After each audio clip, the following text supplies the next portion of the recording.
T'as vu? Il faut vraiment des lunettes de soleil. Hein. Vous n'avez pas les vôtres? Hein?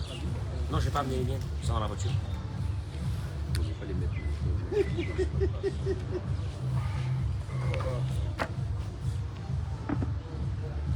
Ne fais pas la sieste, hein, Samuel, au soleil. Il va s'endormir là, tu vas voir. Il va s'endormir tellement qu'il fait beau. Il va s'endormir là. Où il est ton acolyte, Franck? Il étudie la Gemara là.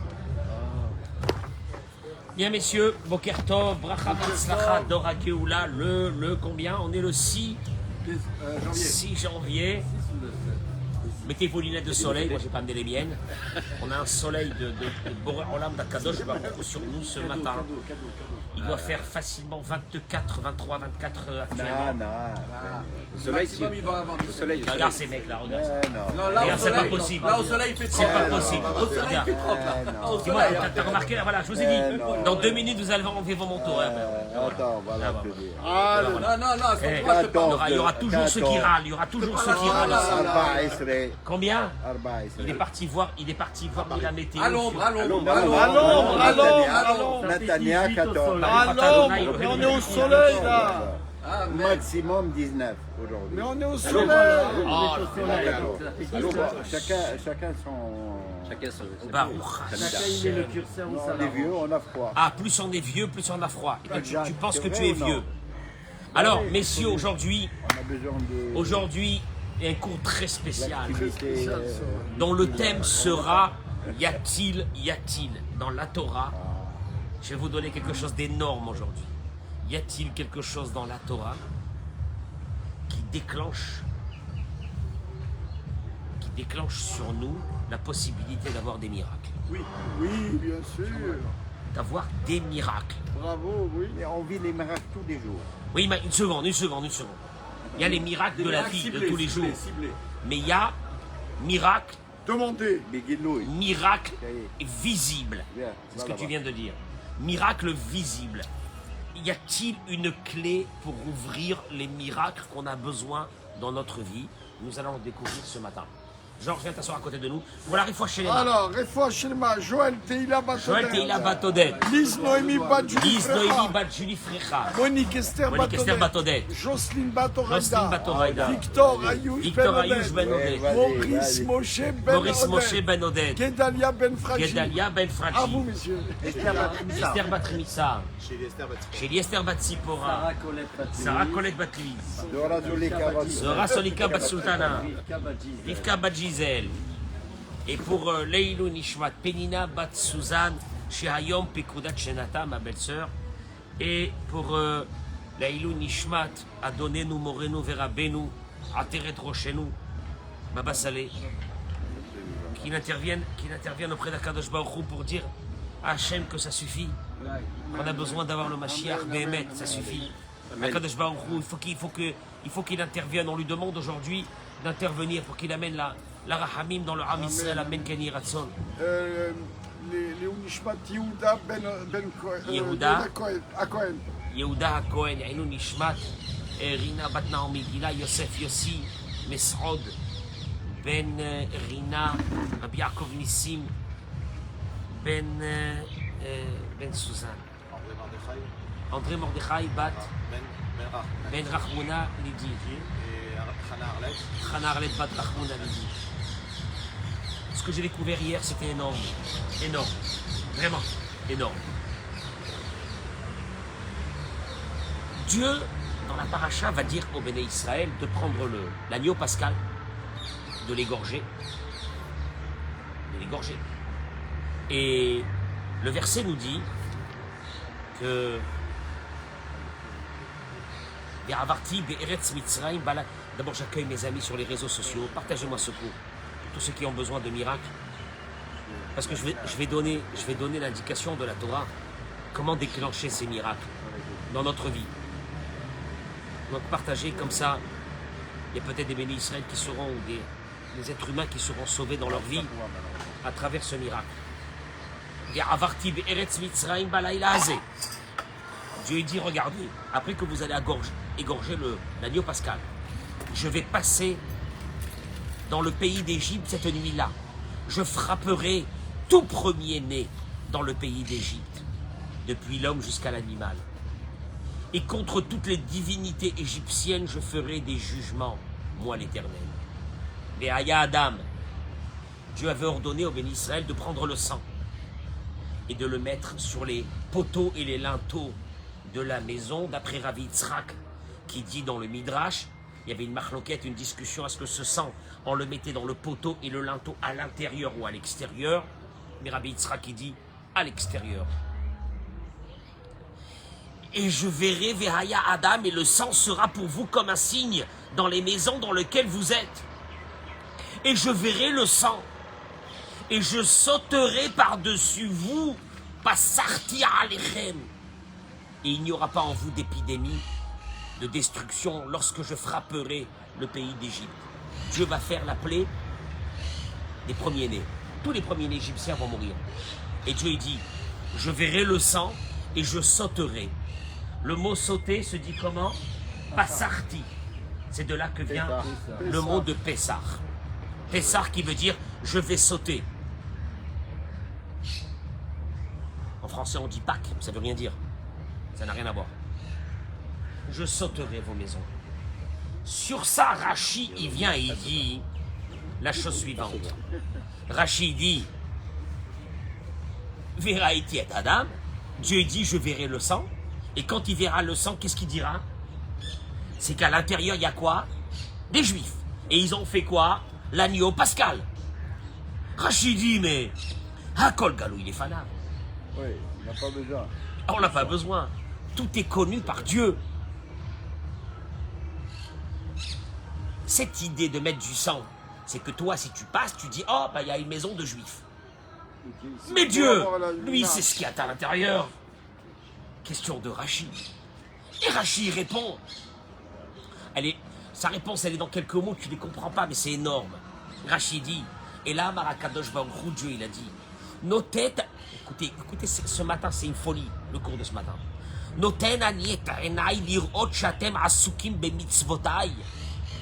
Au fait, ce sang va me dire que vous venez d'accomplir une de mes volontés.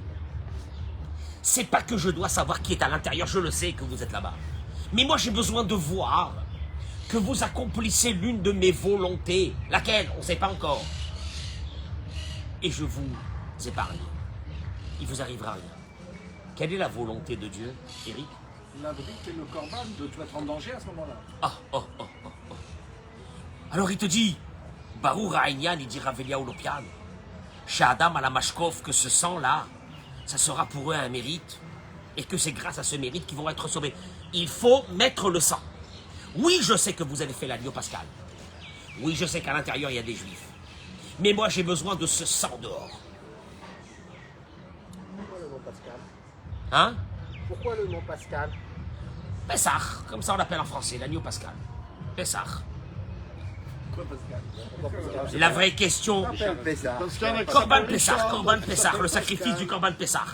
La vraie question, elle est, quel est le mérite d'avoir mis ce sang à l'intérieur des poteaux et des linteaux de la maison?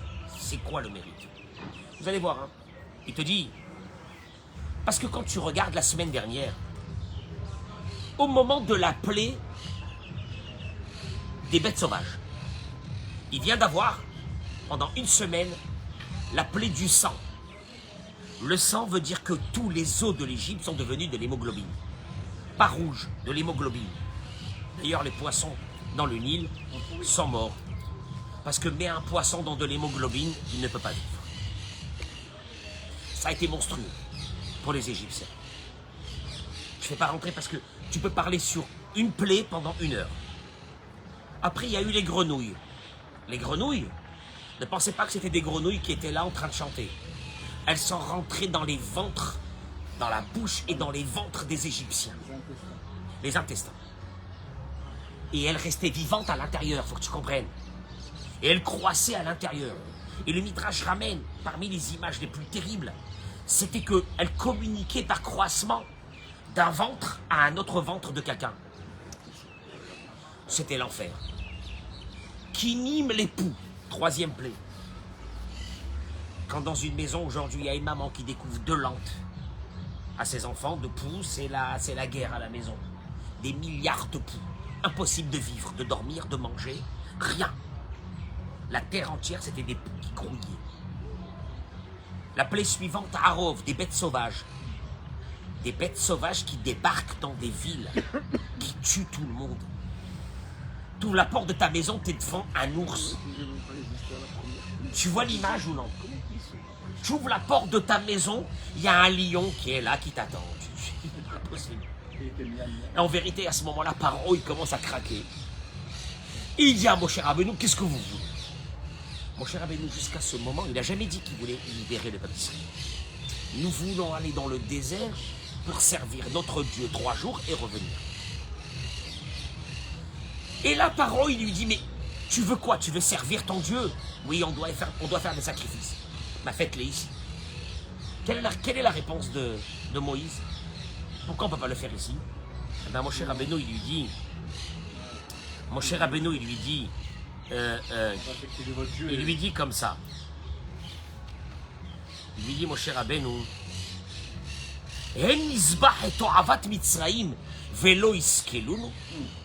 si les Égyptiens nous voient en train d'égorger leur Dieu, puisque l'agneau était leur Dieu, ils vont nous lapider. Ça va être un massacre. Tu sais, il y a des choses que tu ne peux pas faire dans la vie. Que si tu les fais, celui qui se trouve en face de toi, il peut devenir fou. Il y avait une chose qui pouvait rendre les Égyptiens fous, c'était de nous voir en train d'égorger le korban, le sacrifice, qui était leur Dieu. D'ailleurs, c'est ce que Dieu va demander au béni Israël. Vous avez servi vous-même l'agneau, puisque nos ancêtres, pendant 210 ans, étaient des idolâtres. Égorgez, Mishrou, Ukrou, Lachem, Hatson. Retirez votre main de la Avodazara, de l'idolâtrie, en égorgeant votre Dieu. C'est terrible. Et d'ailleurs, Pharaon dit à Moshe Rabbeinu, tu as raison. Enfin, il dit rien, quoi, il accepte l'idée que c'est pas possible de faire des sacrifices en Égypte. Ça va être un massacre. Et là, Dieu, il vient et il dit au béni Israël, vous allez égorger le sacrifice. 1, vous l'égorgez. 2, et ça c'est dramatique, vous n'avez pas le droit de le manger bouilli. Vous devez le griller. Vous avez senti en Israël, quand il y a Yom HaAtzmaut, l'odeur dans l'air de grillade qui traverse le pays, comme ça, qui traverse le pays. L'horreur. Tu te trouves devant des personnes qui t'ont massacré, qui vous ont tué. C'est pas le moment de les narguer. Parce qu'en les narguant, ils vont te massacrer. Ça, tu dois le savoir. Eh bien, vous le grillez. Mais pas seulement que vous le grillez. Et là, on y arrive. Prenez le sang et vous le mettez sur les poteaux et les linteaux de vos portes, de vos maisons. Je me suis guidé. C'est quoi la réaction qui devrait se passer à ce moment-là? Un massacre. Un massacre. Un massacre. Je suis désolé, un massacre. C'est comme si qu'aujourd'hui, vous voulez que je vous donne une image? Elle va vous choquer un peu. C'est comme si qu'aujourd'hui, tu sors dehors dans la rue, tu vas trouver quelqu'un faire sortir un Sefer Torah et Havdil, le mettre par terre et le piétiner. Qu'est-ce que tu fais? Ah ouais, Richard, je ne suis pas responsable de ce qui va se passer. c'est sûr. Je ne suis pas responsable. Mais après 30 secondes, je pense que ce monsieur, il ne reste plus rien de lui. Je me suis dans l'idée. Là, c'est leur Dieu. Et Dieu, il dit, vous allez mettre le sang sur vos portes de ce Dieu-là.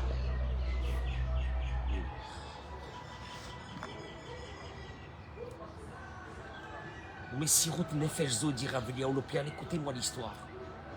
On appelle ça Messirut. Écoutez, là on rentre, là je vous fais passer dans un autre monde. Celui de Messirut Nefesh. Messirut Nefesh qui veut dire donner son âme pour accomplir une mitzvah. Limsor et nafsho.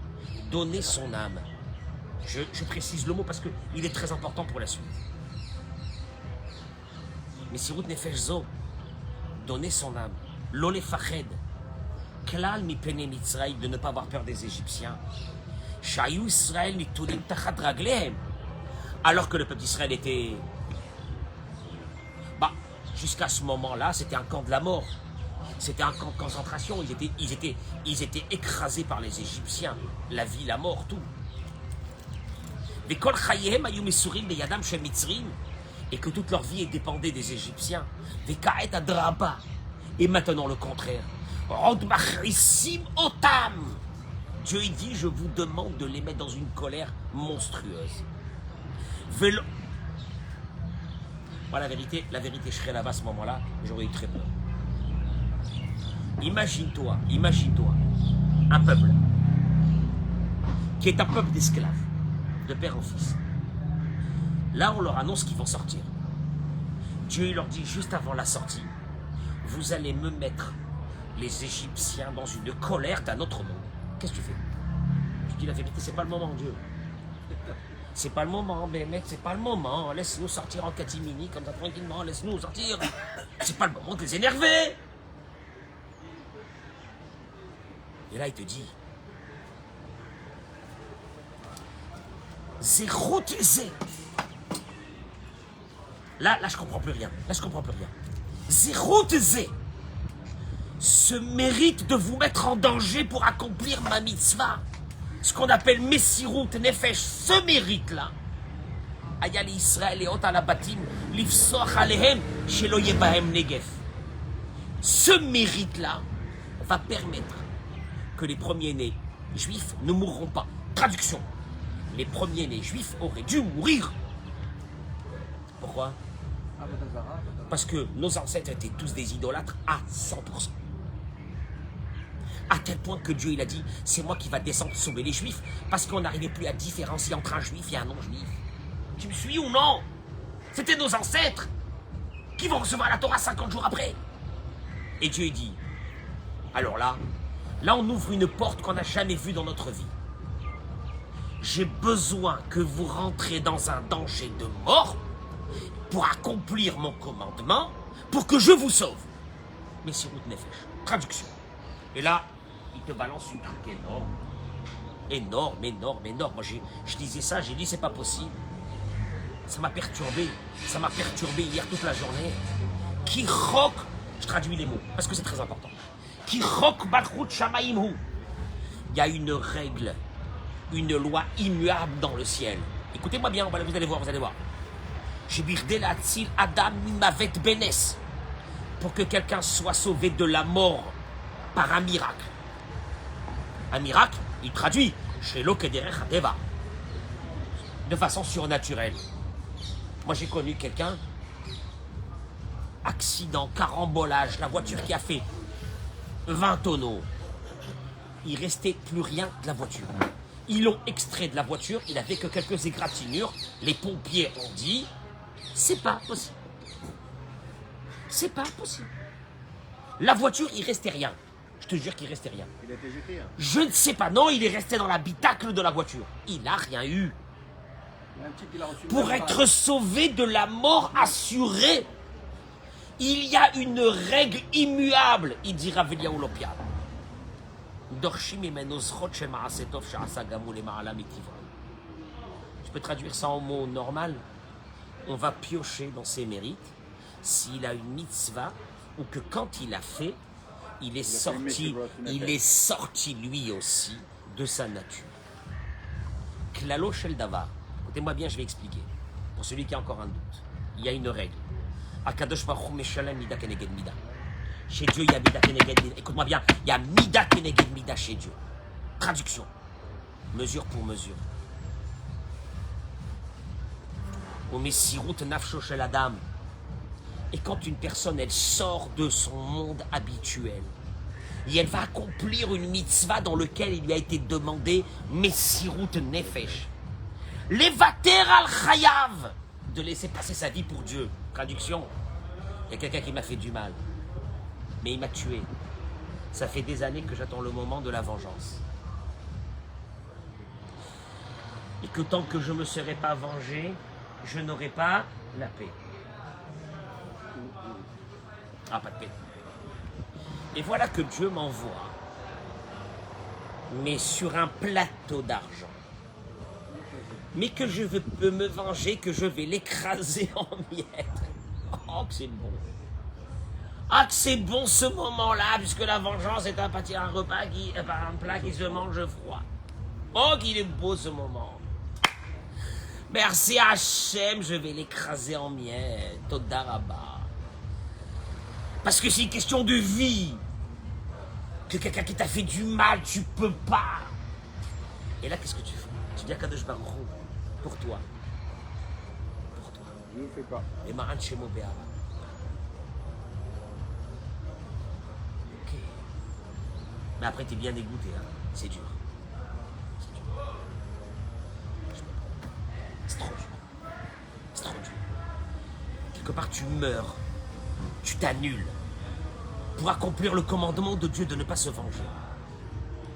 Eh bien, il dit, il va se passer une chose. Sha'arei bederech hateva. Parce que d'après la nature, la personne, elle fait ce qu'elle doit faire. Eh bien, lui, il est sorti de la nature. La reine, c'est pour cela. Modedim gamlo mida shelema ala minateva. Le fonctionnement que Dieu a avec lui est hors nature. Lui, il est sorti de son cadre naturel. Son cadre naturel de vie qui était que je dois faire ça, que je dois me conduire comme ça. Je laisse tout tomber. Je me venge de personne. Il y a des hommes, après des divorces très difficiles ou des femmes, c'est qu'une question de vengeance. Ils ne vivent que pour cette vengeance. Il faut qu'ils payent. Ou il faut qu'elle paye. Et là, qu'est-ce qu'il fait? Il dit, à Kadosh Baruch Hu, je laisse tout tomber. Tout tomber veut dire sortir de son naturel. Tu me suis, Gérard? Bah. C'est-à-dire quelque part mourir un peu. Tu meurs un peu. Parce que tu avais une volonté, tu ne la fais pas, tu meurs un peu. Akadosh Baruch Hu, au moment où il doit sauver la personne, écoutez-moi bien, par un miracle, il va aller voir s'il y a un mérite. Ça fait peur. S'il y a un mérite, qui est une mitzvah qu'il a fait, lui aussi, en sortant de sa nature, Dieu prend cette mitzvah pour le sauver. Attends, mais le type il est dans une salle d'opération. Miracle, il faut un miracle, un miracle. Un miracle. Akadosh Baruch Hu te dit, regarde-moi bien.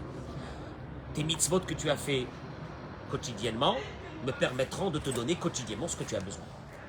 Tu as besoin que moi je monte de degré et que je sorte du quotidien et que j'aille vers un nouveau monde qui s'appelle celui des miracles.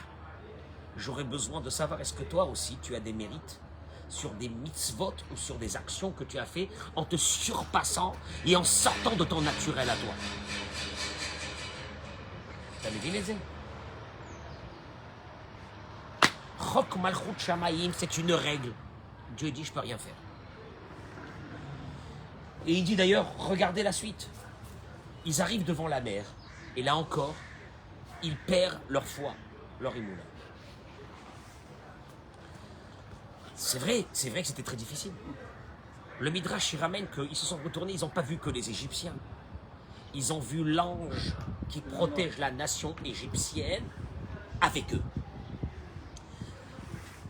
Traduction. Un ange ne fait pas ce qu'il veut.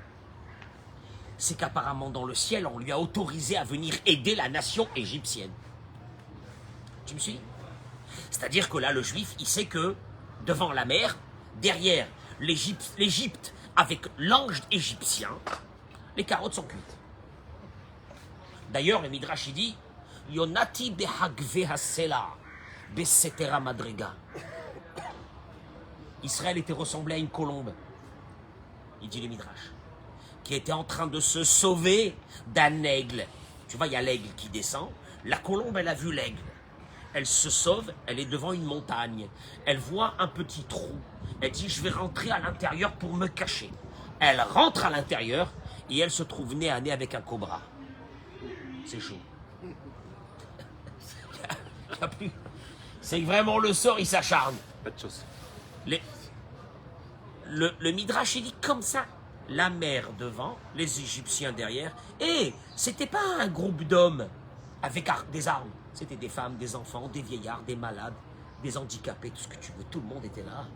Où on va y aller? On est foutu. Et là, la émouna, elle retombe. Et là, tu comprends qu'il y a un problème. Dieu dit, il faut que je leur fasse quelque chose de surnaturel. Ah, il faut qu'on leur ouvre la mer. Ah bon? Ben, on fait comment ça? De l'autre côté aussi. D'ailleurs, Moshe Rabbeinu, il dit, Dieu dit à Moshe Rabbeinu, Vayomer Hashem à Moshe, ça c'est la paracha de la semaine prochaine. Dieu dit à Moshe, Mati tza'ak elai, arrête de prier, qu'est-ce que tu cries? Arrête de prier, Daber al Béni Israël veïsaou, dis au Béni Israël de voyager. Qu'est-ce que ça veut dire? Mais qu'est-ce que ça veut dire, Dieu? J'arrête de prier, tu m'as demandé de prier. On sait que dans la vie, quand on a quelque chose qui ne va pas, qu'est-ce qu'on fait? Olivier, on prie. Dieu il est en train de lui dire, arrête de prier, voyage. Qu'est-ce que ça veut dire voyage? Il ramène et dit une chose extraordinaire. Il lui dit comme ça. Et d'ailleurs, il y a Nachshon ben Aminadav qui va sauter, etc., comme on le sait. Et là, Wadava, Asher Amarnou, c'est ce qu'on a dit. Ils ont perdu la Emouna au moment où ils ont vu la situation. D'ailleurs, qu'est-ce qu'ils ont commencé à dire?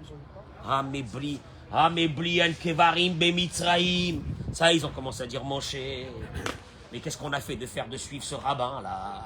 Il nous a amené dans une aventure qui veut rien dire. On va maintenant être tués dans le désert. Il y avait des cimetières en Égypte, au moins on avait des stèles, on avait des machins, on avait un endroit pour mourir. Dans le désert, on va mourir. C'est ce qu'il est venu nous faire. Ils ont perdu la Emouna. Et là,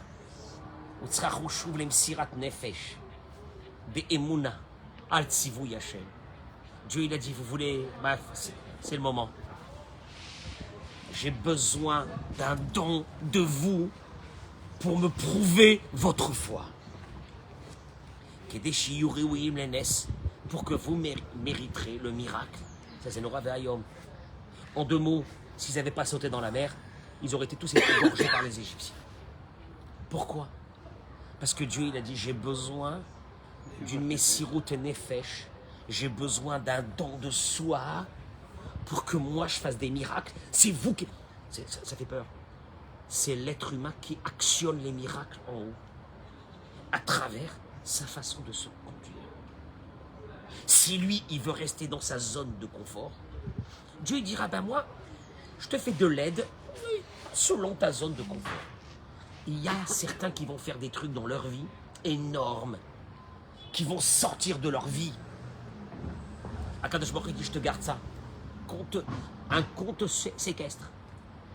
Le jour où tu as besoin d'un miracle qui est surnaturel, j'irai piocher. Vous entendez ce que je suis en train de dire? Ça fait peur. Veya, je termine avec ça, parce que c'est Nora Ve'ayom. Veyadoua, Mashamru Chazal, et c'est connu ce que nos sages ils ont dit. Malchuta de Ara'a, Ki'en Malchuta de Irki'a. La Gemara dans Masechet Brachot Daf Nun Chet dit que le même fonctionnement qu'il y a dans ce monde, Dieu l'a instauré en haut. Ici, les humains, ils ont fait des tribunaux, Dieu il a fait le même tribunal en haut. Ici, la Gemara dit, il y a la partie, il y a les avocats et il y a, comment on appelle? Le procureur Mzrob. Le procureur. Les avocats et le procureur. En haut, il y a dans le ciel les avocats et le procureur. Traduction. C'est fabuleux. Je termine avec ça. Vechok Natan velo ya'avor. Il dit le Rav, il y a une loi immuable. She'ima mekatreg mastin vetoveya. Que quand un accusateur, un procureur, il se lève dans le ciel, un ange procureur, et qui commence à ouvrir des dossiers sur nous, Tsarich les Shmoa est là. On est obligé de l'écouter, lever la tête l'autre chouva, et de lui répondre dans le ciel. Chez Imloken, Itron, parce que sinon cet ange va dire, La préférence. les Shema Barata Oti. Boré Olam, si tu m'écoutes pas, pourquoi tu m'as créé? Et j'ai été créé pour accuser telle et telle personne. Et tu dois m'écouter.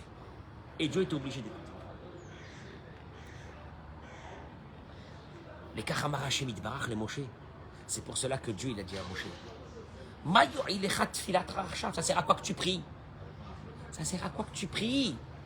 En haut, dans le ciel, je suis obligé d'écouter les accusateurs qui sont en train de dire les deux, les Égyptiens et les Juifs faisaient la même idole depuis des siècles. Pourquoi ceux-là tu vas les noyer, ceux-là tu vas les sauver, Dieu? Voilà ce que le procureur était en train de dire. Et Dieu dit à mon cher Rabbeinu, ta prière, je suis désolé, elle est mignonne, mais elle ne me sert pas pour fermer la bouche de l'accusation. Tu sais ce que j'ai besoin? Regarde ces mots. Regarde ces mots, quand tu entends ça, c'est la Torah. Ça. Il lui dit, ah, ça c'est que quand on est dans une situation dramatique, la prière, ça suffit pas. Alors qu'est-ce qu'on fait? Les tzarich lahazir lahem tshuva, il faut que je leur réponde. Et là, d'abord el béni Israël veïssaou. Dis aux enfants d'Israël de rentrer dans l'eau. Ve'yavou b'tochayam bayabasha. Je vais leur ouvrir la mer. Ou bazei satmu pihem shel amastinim. Et là, je ferme la bouche du procureur. Pourquoi? Comment? Je leur ai dit de rentrer dans la... Il va dire au procureur, tu sais c'est quoi la différence entre cela et cela? C'est que cela c'est des fous. Ce que je leur dis, fou. Je leur ai dit de rentrer dans l'eau, ils rentrent dans l'eau. Jamais vu. Hommes, femmes et enfants. Pas dans l'eau, dans la petite plage là de Poleg. Là, comme ça, tu rentres dans l'eau. Dans l'eau. Ah, les mecs, ils savaient pas nager. Dans l'eau. Femmes et enfants dans l'eau. Dans l'eau. Et regarde, ils font. Ça, les Égyptiens ne le feront pas. C'est la différence entre eux et mes enfants. T'as changé à dire? De là, tu comprends une chose. De là, tu comprends une chose.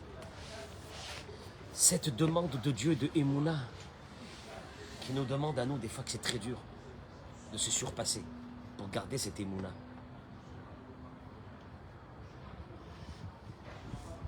Le passage qui dit que Akadosh Baruch Hu, il a...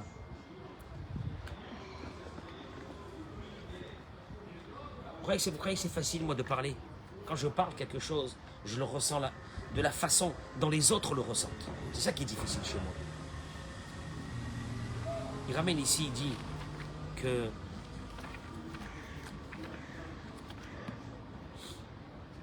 il ramène comme ça, je termine avec ces mots. Quand Dieu il a dit dans le Sefer Torah au début, Vayi Erev, Vayi Boker, Yom Rishon, Vayi Erev, Vayi Boker, Yom Sheni. Il fut le soir, il fut la nuit, il fut le jour. Il fut la nuit, il fut le jour.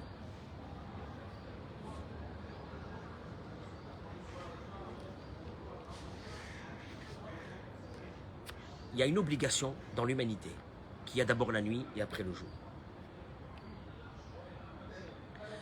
Il y a toujours une destruction pour une reconstruction.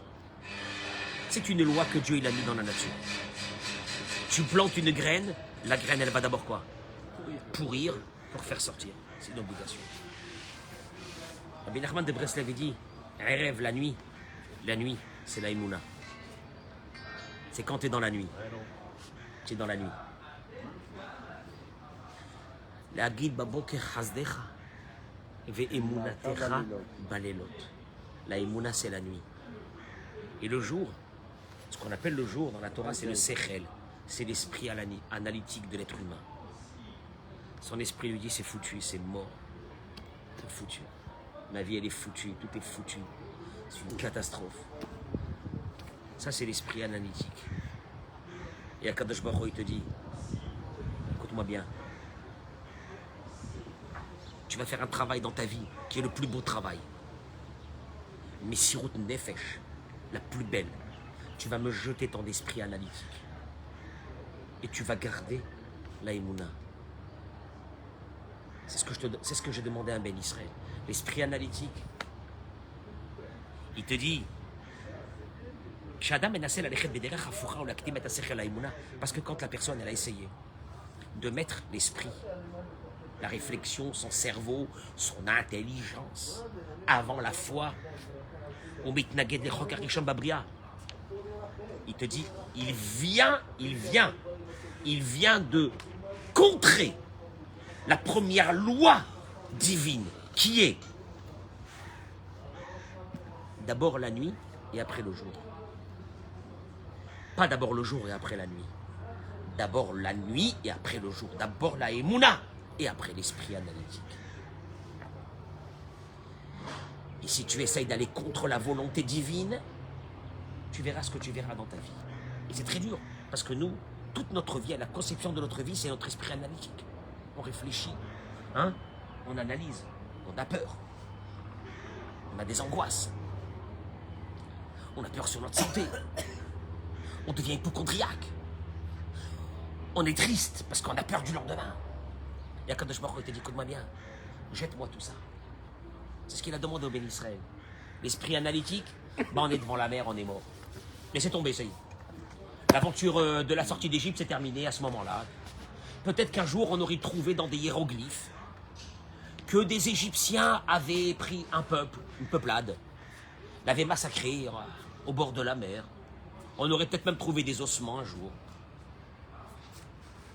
Quand je il leur a dit à ce moment-là, écoutez-moi bien, un Ben Israël, je lui demande une chose, c'est de se surpasser. Comment?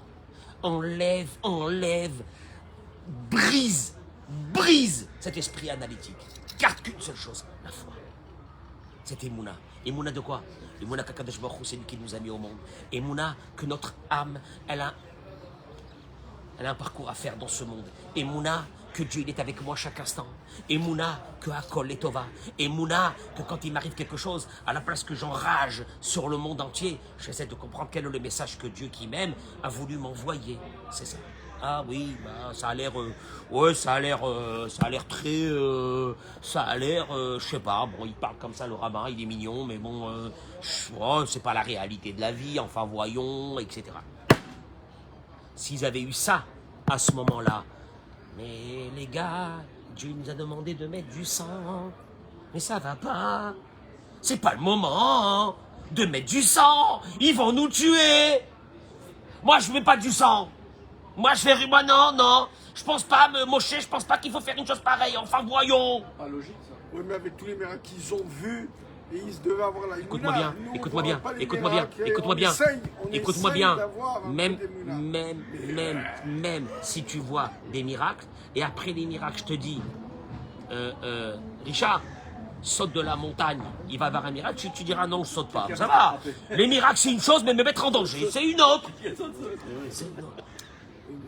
Zam et Sirut Nefesh que Dieu nous demande dans notre vie, tous les jours. Tu sais quoi? Tismar, t'es sa meilleure. Qu'est-ce que tu viens de faire là? On vient de faire maintenant un bon moment de Torah. On était avec Boré Olam, il nous envoie son soleil, comme ça pour nous réchauffer.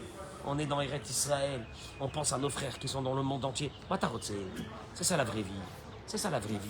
C'est comme ça qu'on doit être. Je vous remercie. Je vous souhaite une journée extraordinaire. De miracles. Les miracles. Amen. Keni Ratson, Bracha, Ve'atzlacha. Kaddish. Un régal.